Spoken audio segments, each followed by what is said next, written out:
Episode 3, Codename B. In the video chat, the man squinted his eyes. Daniel Brown, a doctor who traveled all over the country, had excellent medical skills and a strange temper. He traveled around the world to treat the poor. This time, there was a terrorist attack in the Middle East, so he immediately took his medical kit there to help. Bessie only knew that he was a doctor. He also didn't know much about her, except the fact that she was a hacker. Although they had a secret relationship, they never asked each other about anything other than what was known to them. I'm okay.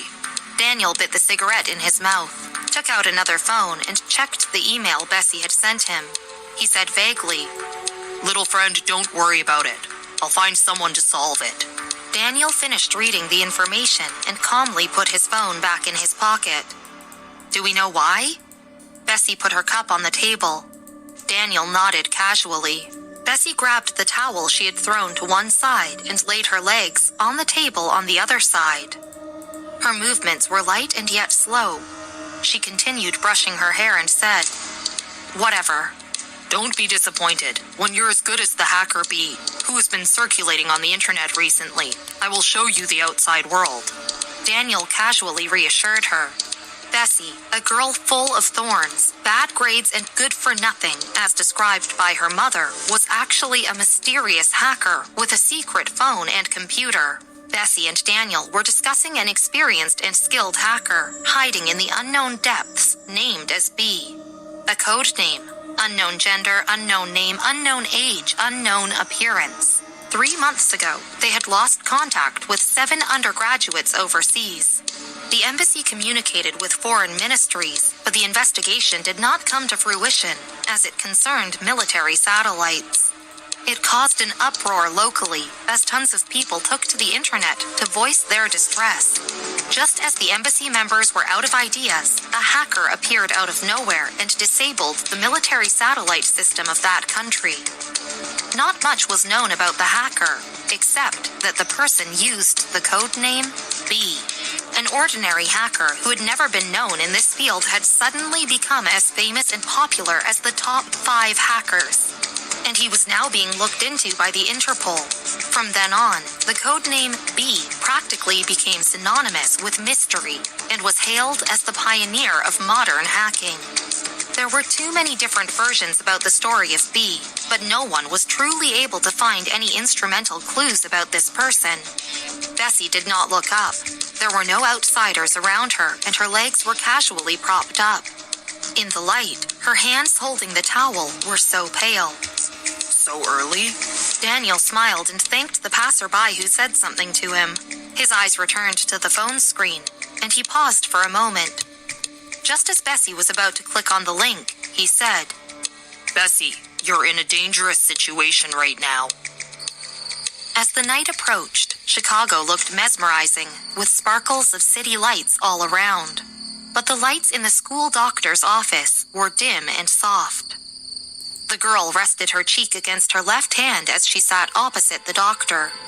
The painkiller can only alleviate your toothache. You'll still have to go to the proper hospital tomorrow, the young person said as he wrote on a medical record.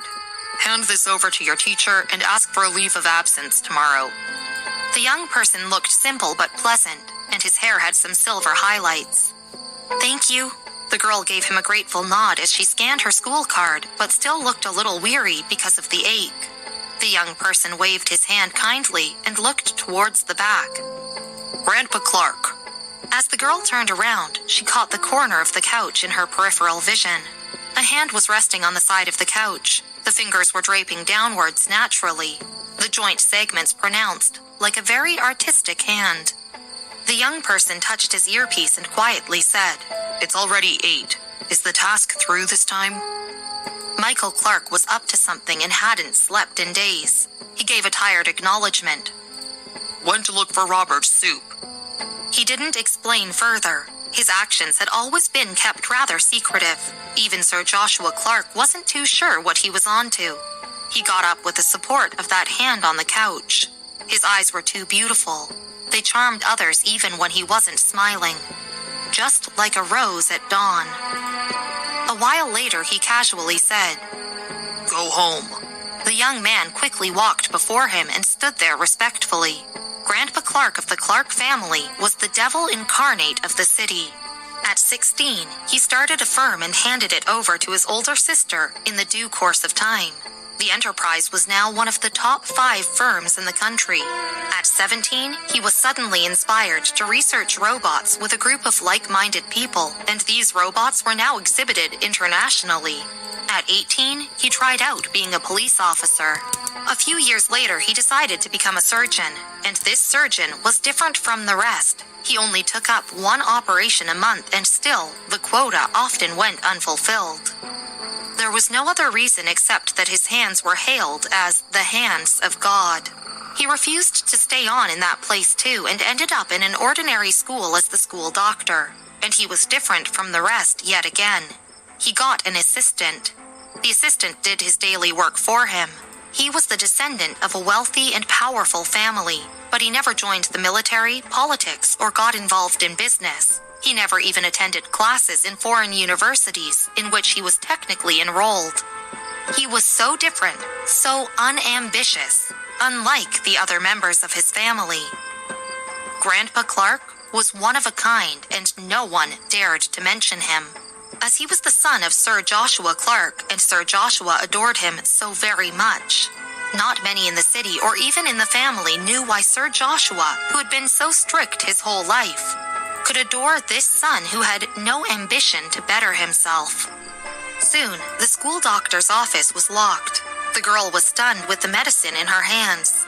A short moment later, when the figure had disappeared, she finally snapped back and held on to her aching cheek. The next morning, Bessie went downstairs for her breakfast in low spirits. She had slightly puffy eyes, possibly a sign of lack of sleep. "Our driver will take you to Bright Bow High School later." Grace put her spoon down as she looked up. "I'm taking your grandma to the specialist later." When Anne first went to school, Grace would drive her there herself, but she wasn't doing the same with this one. Grace clenched her jaw as she thought about having to deal with the gloating Smith family relatives. It was all Bessie's fault for being so disappointing. If only she was just 1/10 as good as Anne. David had newspapers in one hand and his cell phone in another as he walked towards them from the living room. Grace asked what the matter was. David didn't look too pleased. "It's about Bessie." He looked towards Bessie apologetically. "Uncle apologizes. Director Moore just gave an answer and said you probably won't be able to get into Bright Bow High School." Grace's fingers tensed up.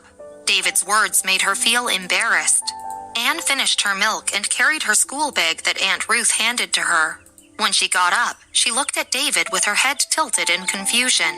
"Dad, it's not hard to get into Bright Bow High School. Why can't Bessie get in?" She looked pretty and adorable as she asked innocently. Grace's fingers shook as the housemaids around her shot her weird glances. She felt humiliated. "Go to school first. You're about to be late." David looked towards Anne, a little helplessly. Then he turned towards Bessie. "Uncle is at fault. The teachers at Bay Ridge High School aren't any worse than Bright Bow High Schools. Right, Anne?" Anne let out a little laugh as she nodded and got ready to leave. Bessie was still in a rather foul morning mood, but thankfully she wasn't hot-tempered. She kept her head low as she chewed her bread. "Well, I shouldn't trouble my uncle any further." She seemed to be stifling some emotions and yet spoke with a casual, loafing tone. "I have a recommendation letter from the principal at Bright Bow High School." David had looked through Bessie's records before. According to him, this girl was simply a mess. Her grades were the worst in school. She'd gotten into fights countless times, and the gap year she took was for no valid reason. While Bright Bow High School was very particular about the promotion rate of their students, Bessie's study history was simply too horrible. Director Moore couldn't bring himself to accept her. He knew that Bessie wasn't the most favorable choice, but didn't expect her to fall short enough that Director Moore wouldn't take her in. He thought about finding a private school instead, but things were getting odd now. Anne stifled laughter as she turned to ask, "You said you have a recommendation letter from our principal?" Bright Bow High School had been a renowned elite school for the longest time. Anyone who could work their way up to become the principal was certainly somebody with a powerful background. Even David had only looked for Director Moore. Bessie's background was no secret. How could a girl like her, with no social network or achievements, be able to get in touch with the principal of Bright Bow High School? Yes? Bessie looked up and responded succinctly. She leaned backward, reached into the bag hanging off her seat, and felt for the white envelope. Enough! Grace slammed the table and yelled, "Who taught you to lie? Stop making a fool out of yourself." She'd subjected herself to shame by asking David for help regarding Bessie's matters, not expecting her daughter to go overboard. She was still worthless, and nothing had changed indeed.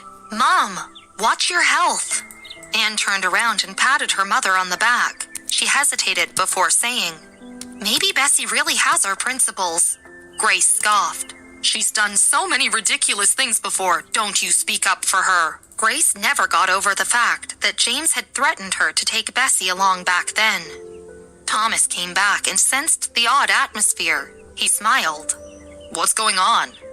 Anne went to Thomas and briefly told him about it. It was a pretty absurd matter. Bessie finished her porridge, held the letter in her hand, and carried her bag. She got up. "I'm going to school." She was wearing a plain white tee, and she walked out of the house without a rush. She practically didn't give a hoot about what had just happened at home. Grace was left fuming. Did Bessie really leave for school? Or was it just an attempt to get away from all the toxicity around her?